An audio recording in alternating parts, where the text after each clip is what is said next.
विशाल। जानी पहचानी आवाज़ सुनकर विशाल के कदम जहां के तहां रुक गए। उसने पीछे घूमकर देखा तो हैरत से उसकी आंखें खुली की खुली रह गईं। क्या हुआ विशाल? मुझे यहां देखकर हैरानी हो रही है।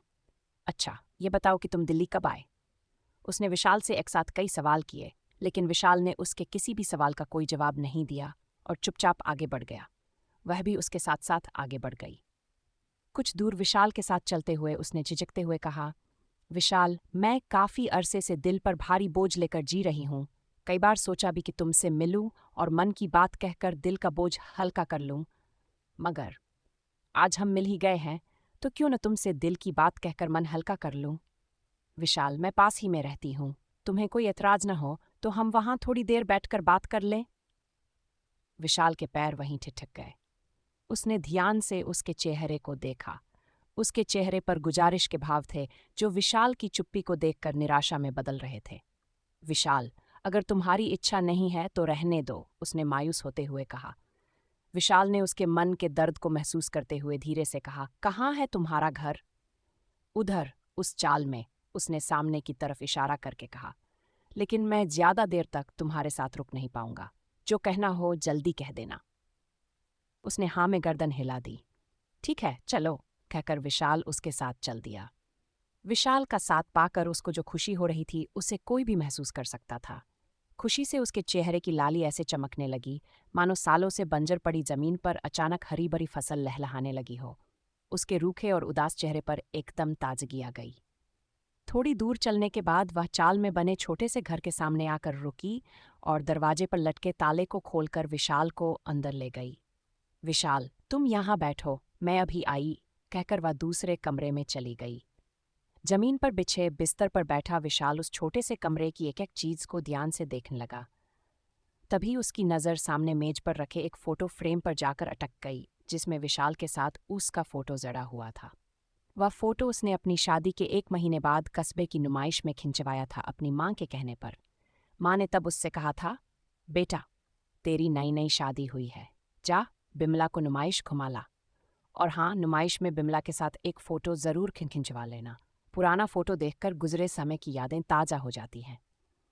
माँ की बात याद आते ही विशाल का मन भर आया। एक तो पिता की अचानक मौत का दुख, दूसरे नौकरी के लिए उसका गाजियाबाद चले जाना माँ को अंदर ही अंदर दीमक की तरह चाटने लगा था। नतीजतन वे धीरे धीरे बिस्तर पर आ गई। विशाल ने कई बार माँ को अपने साथ शहर ले जाकर किसी अच्छे डॉक्टर से उनका इलाज करवाने को भी कहा, लेकिन वे गांव से हिलने के लिए भी राजी नहीं हुई। वह तो शुक्र हो उसके पड़ोस में रहने वाली बिमला का, जो माँ की तीमारदारी कर दिया करती थी। बिमला कोई खास पढ़ी लिखी नहीं थी। गांव के ही स्कूल से उसने 6 जमात पढ़ाई की थी, पर थी बहुत समझदार। शायद इसीलिए वह उसकी माँ के मन को भा गई और उन्होंने उसे अपने घर की बहू बनाने का फैसला कर लिया था। ये बात माँ ने विशाल को तब बताई थी जब वह एक दिन उनसे मिलने गांव आया था। माँ ने उससे कहा था, बेटा बिमला मुझे बहुत अच्छी लगती है। तेरे पीछे वह जिस तरह मेरी देखभाल करती है, उस तरह तो मेरी अपनी बेटी होती तो वह भी नहीं कर पाती। मैंने सोच लिया है तेरी शादी में बिमला से ही कराऊंगी, क्योंकि मुझे पूरा यकीन है कि वह तेरा घर अच्छी तरह संभाल लेगी। विशाल मन से अभी शादी करने को तैयार नहीं था। उसकी इच्छा थी कि पहले वह अच्छा पैसा कमाने लगे। शहर में किराए के मकान को छोड़कर अपना मकान बना ले, कुछ पैसा इकट्ठा कर ले, ताकि भविष्य में पैसों के लिए किसी का मुंह न ताकना न पड़े। लेकिन माँ की खुशी के लिए उसे अपनी इच्छाओं का गला घोंटकर बिमला से शादी करनी पड़ी। शादी के कुछ ही महीनों बाद अचानक विशाल की माँ की तबीयत बिगड़ गई। काफी इलाज के बाद भी वे बच नहीं पाई। विशाल बिमला को अपने साथ शहर ले आया। वहां बिमला के रहन सहन, खान पान, बोलचाल और पहनने ओढ़ने में एकदम बदलाव आ गया। उसे देखकर लगता ही नहीं था कि वह गांव की वही अल्हड़ और सीधी सादी बिमला है, जो कभी सजना संवरना भी नहीं जानती थी। बिमला में आए इस बदलाव को देखकर विशाल को जितनी खुशी होती, उतना ही दुख भी होता था, क्योंकि वह दूसरों की बराबरी करने लगी थी। पड़ोस की कोई औरत 2,000 रुपए की साड़ी खरीदती तो वह 3,000 रुपए की साड़ी मांगती। किसी के घर में 10,000 रुपए का फ्रिज आता तो वह 15,000 वाले फ्रिज की डिमांड करती। विशाल ने कई बार बिमला को समझाया भी कि दूसरों की बराबरी न करके हमें अपनी हैसियत और आमदनी के मुताबिक ही सोचना चाहिए, लेकिन उसके ऊपर कोई असर नहीं हुआ, जिसका नतीजा ये निकला कि वह अपनी इच्छाओं को पूरा करने की खातिर एक ऐसे भंवर जाल में जा फंसी जिसे विशाल ने कभी सपने में भी नहीं सोचा था। एक दिन शाम को विशाल अपनी ड्यूटी से वापस आया तो घर के दरवाजे पर ताला लटका हुआ था। उसने सोचा कि बिमला किसी काम से कहीं चली गई होगी, इसलिए वह बाहर खड़ा होकर उसका इंतजार करने लगा। इस बीच उसने कई बार बिमला को फ़ोन भी मिलाया, लेकिन उसका फ़ोन बंद था। रात के तकरीबन 12 बज चुके थे, तभी उसके दरवाजे के सामने एक चमचमाती कार आकर रुकी, जिसमें से बिमला नीचे उतरी। उसके कदम लड़खड़ा रहे थे। उसके लड़खड़ाते कदमों को देखकर कार में बैठा शख्स बोला, कम्मो डार्लिंग, संभल कर। बिमला उसकी ओर देखकर मुस्कराई। वह शख्स भी मुस्कराया और बोला, ओके कम्मो डार्लिंग, बाय। इतना कहकर वह वहां से चला गया। ये देखकर विशाल हैरान रह गया। उसका दिल टूट गया। उसे बिमला से नफरत हो गई। उसके जी में तो आया कि वह अपने हाथों से उसका गला घोंटते, मगर बिमला शराब के नशे में इस कदर चूर थी कि उसे घर का ताला खोलना भी मुश्किल हो रहा था। विशाल ने उससे चाबी छीनी और दरवाजा खोलकर अंदर चला गया। विचारों की कश्ती में सवार सोफे पर बैठा विशाल खुद से सवाल कर रहा था और खुद ही उनके जवाब दे रहा था। उसे खामोश देखकर बिमला ने कहा, विशाल, मुझसे ये नहीं पूछोगे कि मैं इतनी रात को कहाँ से आ रही हूँ, मेरे साथ कार में कौन था और मैंने शराब क्यों पी है? बिमला, अगर बता सकती हो तो सिर्फ इतना बता दो कि मेरे प्यार में ऐसी कौन सी कमी रह गई थी जिसने तुम्हें बिमला से कम्मो डार्लिंग बनने के लिए मजबूर कर दिया। विशाल, मैं तुम्हें अंधेरे में नहीं रखना चाहती। सब कुछ साफ साफ बता देना चाहती हूँ। मैं राकेश से प्यार करने लगी हूँ। प्यार? चौंकते हुए विशाल ने कहा। हाँ विशाल, ये वही राकेश है जिसके साड़ी एम्पोरियम से हम एक बार साड़ी खरीदने गए थे।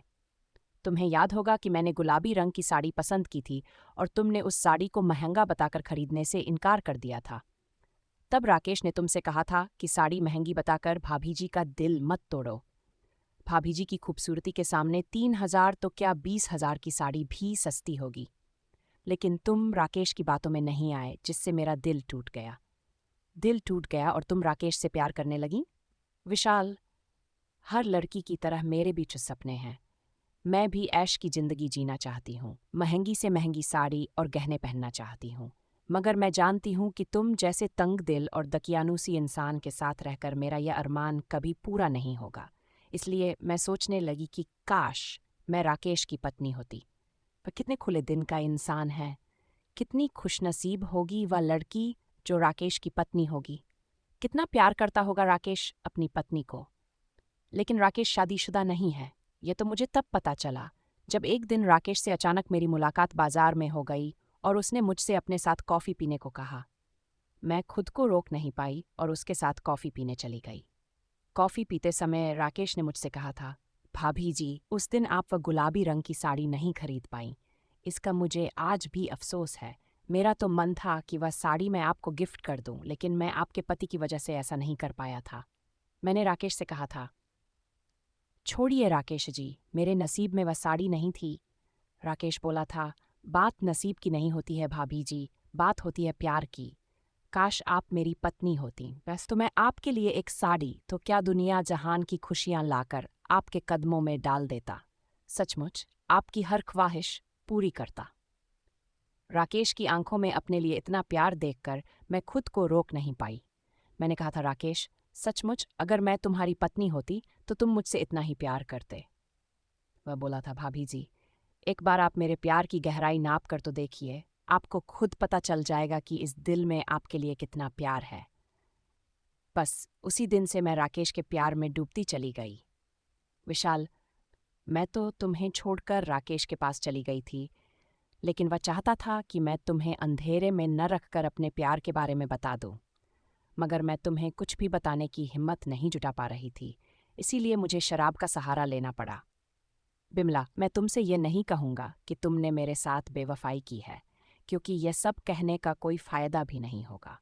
हाँ, इतना ज़रूर कहूँगा कि राकेश जैसे पैसे वाले लोगों के पास दिल नहीं होता है। वे अपनी दौलत के बल पर तुम जैसी बेवकूफ़ और लालची औरतों के जिस्म से तो खेल सकते हैं, लेकिन उन्हें अपनी ज़िंदगी में शामिल नहीं कर सकते। राकेश उन लोगों में से नहीं है। वह मुझसे सच्ची मोहब्बत करता है। ऐसा तुम इसलिए कह रही हो क्योंकि इस समय तुम्हारे दिमाग पर राकेश और उसकी दौलत का नशा छाया हुआ है, पर हकीकत जल्दी ही तुम्हारे सामने आ जाएगी। लिहाजा कोई भी कदम उठाने से पहले एक बार अच्छी तरह सोच लेना। इतना कहकर विशाल बिमला के पास से उठकर दूसरे कमरे में चला गया।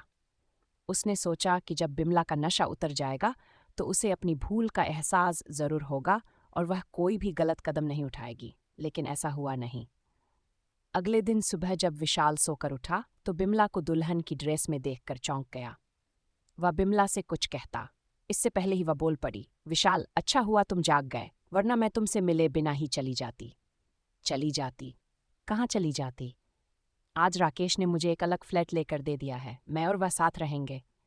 बिमला की ये बात सुनकर विशाल को ऐसा झटका लगा जैसे उसके कान पर किसी ने बम फोड़ दिया हो। उसी समय राकेश ने कार का हॉर्न बजा दिया, जिसे सुनकर बिमला उठ खड़ी हुई और अपना ब्रीफकेस उठाकर बोली, मैं जा रही हूँ, हो सके तो मुझे माफ कर देना।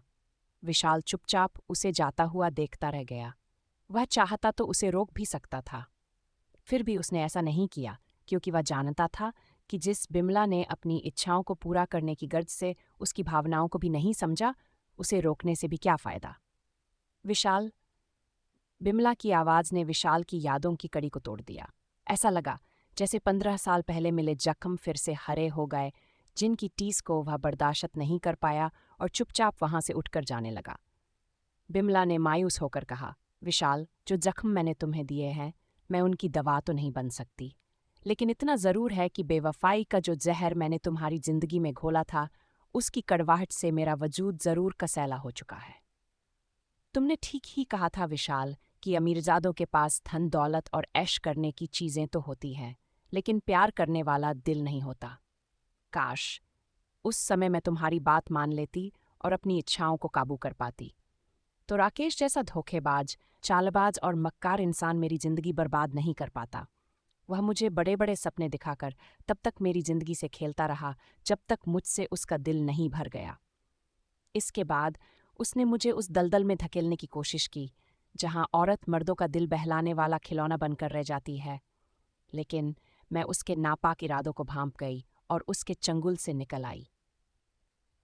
यहाँ आकर मैं एक अनाथ आश्रम में गरीब और बेसहारा बच्चों की देखभाल करने लगी, क्योंकि इसके अलावा मैं कुछ कर भी नहीं सकती थी। तुम्हारे पास आने के सारे हक मैं पहले ही खो चुकी थी, इसलिए तुम्हारे पास आने की भी हिम्मत नहीं जुटा पाई। मैं जीना नहीं चाहती थी, पर यही सोचकर अब तक जिंदा थी कि कभी तुमसे मुलाकात होगी तो तुमसे माफ़ी मांगकर मरूंगी। तुम चाहते तो मुझे राकेश के साथ जाने से रोक सकते थे, मेरे साथ मारपीट भी कर सकते थे, पर तुमने ऐसा नहीं किया।